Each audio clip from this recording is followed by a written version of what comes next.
Susanna Maria Feldman, Christine Lee Sullivan, Sarah Avadard, Junko Frata, Joe Meager, Nur McAdam, Sylvia Linkins, Moumita Debnath. I have so many more names I could list out. I have so many more stories I could share. But you and I both know we'd be sitting here for days. Exactly how many more women have to be raped, tortured, and murdered for society to finally say, enough is enough?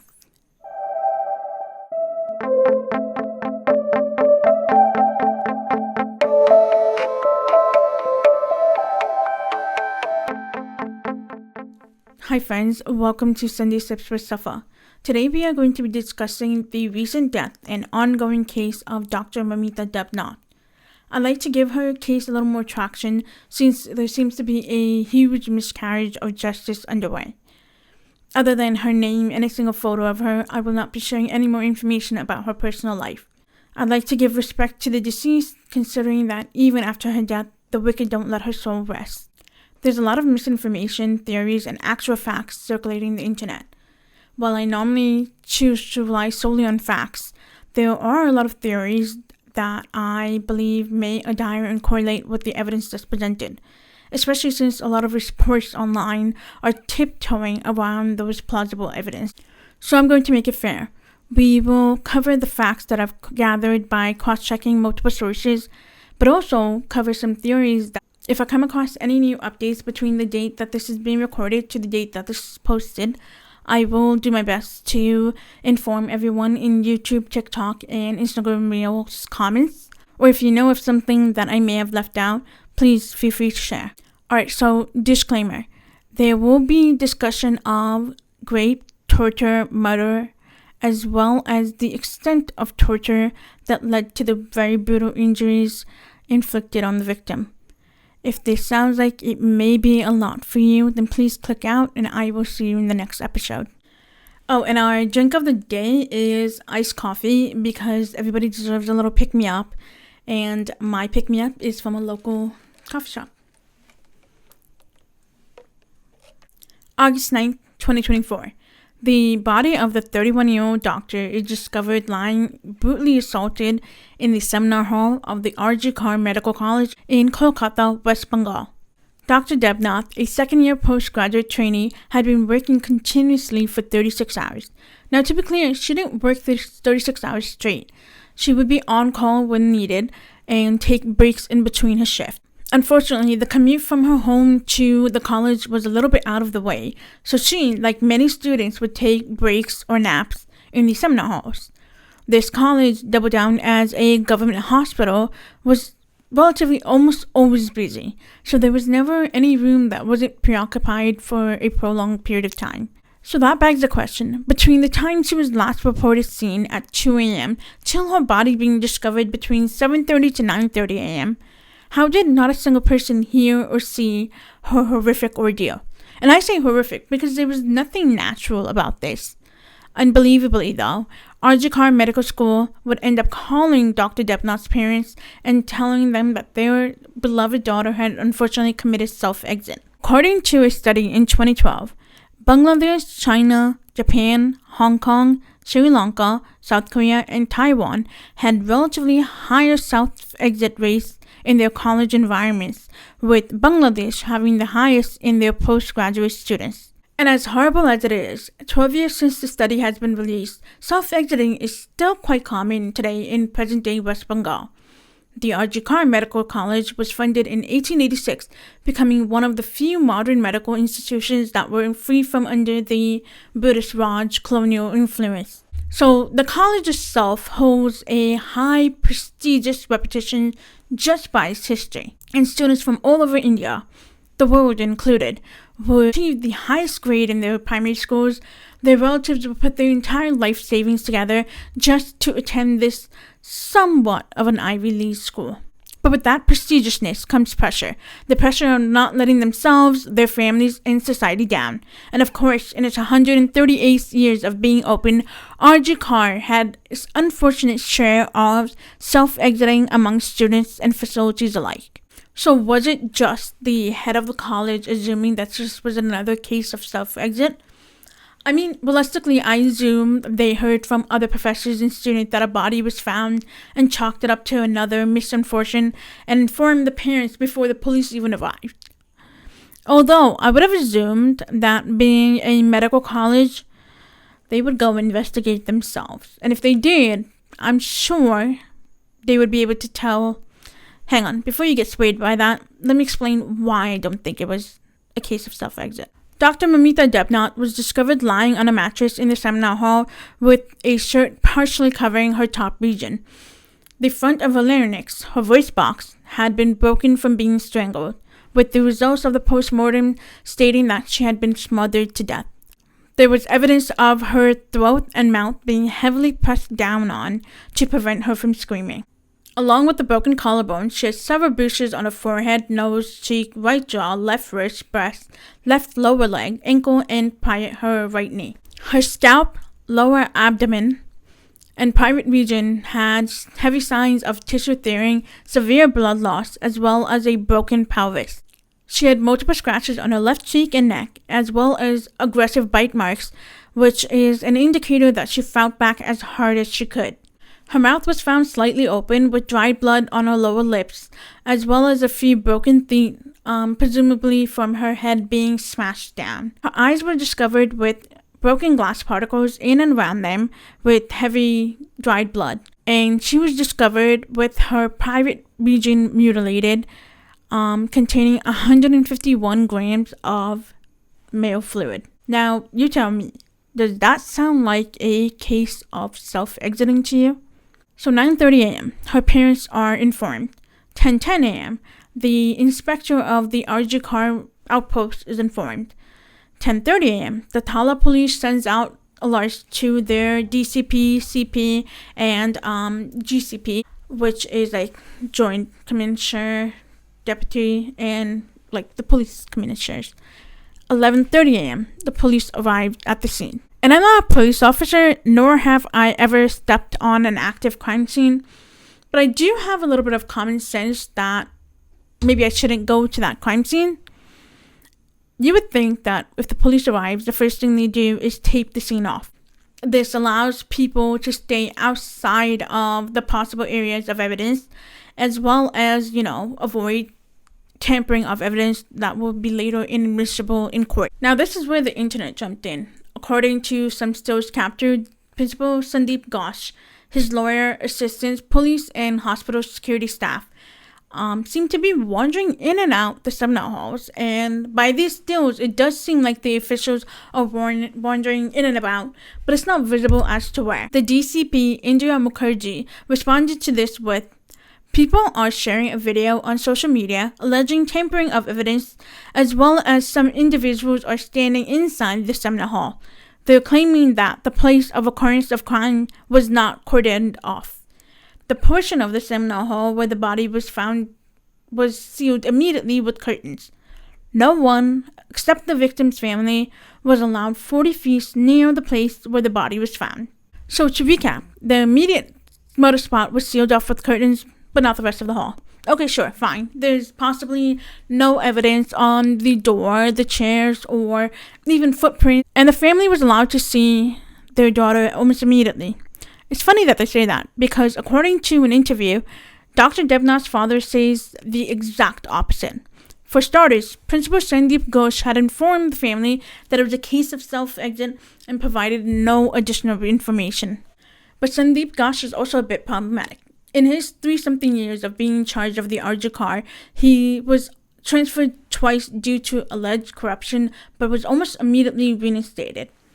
So the first time in 2021, he was transferred after the Central Bureau of Investigation, which is India's version of an FBI, discovered financial irregularities at the college. Allegedly, Sandeep was running a money laundering ring inside the school, but after 15 days, Sandeep was transferred back to the medical college.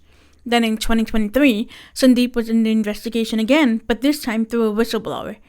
Allegedly, Sandeep was selling unclaimed bodies that were not approved for cadaver researching, trafficking hazardous biomedical waste, using research funds to refurnish his office and taking over at least $100,000 worth of bribes from students to adjust their grades, which is the equivalent of 1 lakh in India. Now, the whistleblower provided enough evidence to put Sandeep behind the bars, but instead, the medical board once again transferred him to another college, and then within 2 weeks, Sandeep was back at the RG Medical College. Now, the popular theory here is that Sandeep may have something on someone that is residing on the medical board or in the government, because how else is he still staying with a job in this field? But that's not the only alleged illegal activity that was happening inside the college. In 2001, a physician was found presumably self-exited after attempting to expose a disturbing photographic image ring. You know what I'm talking about. This was the start of a catalog set of events taking place, including some reports of professors molesting students. Students in facilities that would attempted to file investigations against the school would be discovered self-exited or coincidentally just disappear right before the trials even began. In 2019, over 700 doctors resigned from the RG Medical College in a single day, requesting an apology from the chief minister and for the school to take accountability. One of the alleged reasons to their resignations were that professors were giving passing grades to students that they were able to easily molest, and failing those that are headstrong and refusing to give in. So yes, Sandeep Ghosh is not a good person, and the school board itself is full of very shady people.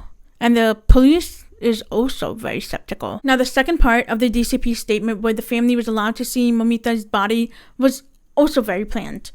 Simply put, Dr. Debnath's father was initially denied to see his daughter. After a whole runaround, the police hushly said, "Take consent from us and keep quiet," before even allowing the daughter to be seen. The police later followed up with this statement stating that by law they were required to give victims and their families compensation. So why not just say that? Why make it almost like a threat? August 10th, 2024. A man is arrested after being identified by his Bluetooth headphones. Through grainy CCTV footage, the man is caught walking into the seminar hall around 4 a.m. with headphones around his neck. 40 minutes later, the man is seen leaving the room with the headphones no longer around him. Now, along with the headphones, the man is discovered with multiple scratches on his body, which was later a match to the samples that were collected from underneath Moumita's nails. The man, 33-year-old Sanjay Roy, was a civic volunteer for the Kolkata police. So, meaning not a police officer, but more of a security guide, not even a guard. So on the night of the murder, Sanjay and his friend went out for a few drinks. They stopped at 2 red light districts, but didn't buy any services. However, at the second district, the two men ended up molesting a girl. Shortly after, the men split ways, and Sanjay ended up phoning his girlfriend and asking her for nude photos. Shortly after, he's seen on CCTV heading over to the trauma unit on the 4th floor. But according to Sanjay, Moumita was already deceased before we even approached the body. That leaves me with more questions than answers, like, for one, why did you call the police right away then?